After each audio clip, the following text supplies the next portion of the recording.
ಒಂದು ಕಿವಿಮಾತನ್ನು ನಿನಗೆ ಹೇಳುತ್ತೇನೆ. ಬಂದಿರೋರು ಹಸ್ತಿನಾವತಿಯವರು, ಮಹಾವೀರರು. ಅವರು ಮಾಡುವ ರಾಜಸೂಯ ಯಾಗಕ್ಕೆ ನೀನು ಕಪ್ಪ ನೀಡಿ ಕಾಲಿಗೆ ಎರಗು. ಒಂದೊಮ್ಮೆ ಕೊಡದೆ ಹೋದರೆ ನಿನ್ನ ಕಂಠವನ್ನು ಹಾಕುವೆ.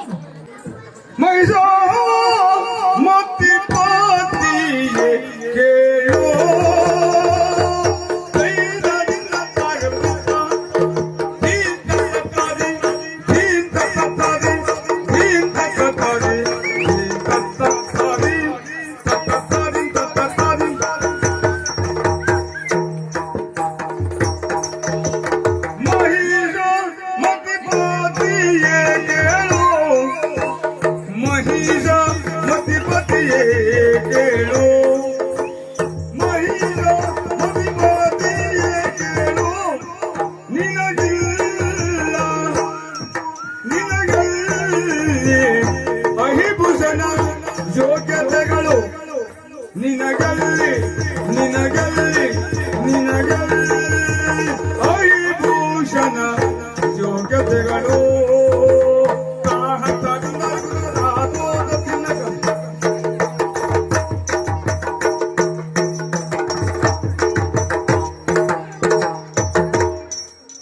ಮಹಿಮಾನ ಅನಲಾಕ್ಷಿಯೋ ಮಹಿಮಾನ ಅನಲಾಕ್ಷಿಯೋ ನಿನಗಿಲ್ಲ ಮಹಿಪರಿ ಮೂಡನಗೆಯೋ ನಿನಗಿಲ್ಲ ಮಹಿಪರ ಮೂಡನಗೆಯೋ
ಇಲ್ಲಿ ನನಗೂ ಒಂದು ಕುತೂಹಲ ಇದೆ.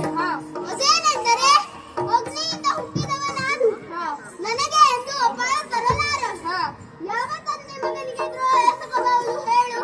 ಹಾಗಾಗಿ ನಾನು ನಿನ್ನ ಮೇಲೆ ಅಗ್ನಿಶರವನ್ನು ಪ್ರಯೋಗಿಸುತ್ತೇನೆ.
ದಾರುಣಿ ಬದಿ ಕೇಳು ವೀರರೀತರದಿ ಬಹು ಹೋರಾಟವೆಸಗುತ್ತಿರಲು ದಾರುಣಿ ಪತಿ ಕೇಳು ವೀರರೀತರದಿ ಬಹು ಹೋರಾಟವೆಸಗುತ್ತಿರಲು ಆಕಾಶ ಮಾರ್ಗದಲ್ಲಿ ಮಾರುತಿಯು ನಡೆದಂದು ವೀರನಂ ತಡೆಯುತ್ತ ನುಡಿಯುತ್ತ ಕ್ಷಣ ಮೈಂದ ಗಿರಿದರಿಗೆ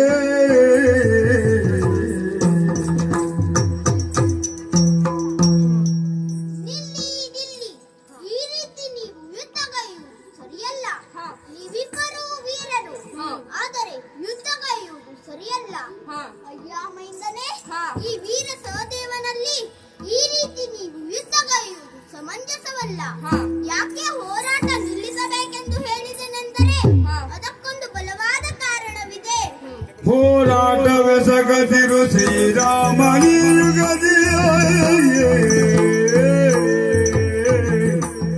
ಹೋರಾಟವೆಸಗದಿರು ಶ್ರೀರಾಮನಿ ಯುಗದಿಯೇ ಧೀರ ಶ್ರೀಕೃಷ್ಣ ವಿಧಾನದೊಳಗವತರಿಸಿ ಧೀರ ಶ್ರೀಕೃಷ್ಣ ವಿಧಾನದೊಳಗವತರಿಸಿ ವೀರ ಪಾಂಡವರಿಗೆ ಭಾವನಾಗುತ್ತ ಬರುವ ವೀರ ಪಾಂಡವರಿಗೆ ಭಾವನಾಗುತ್ತ ಬರುವ ರಣಗಯ್ಯನವನ್ನು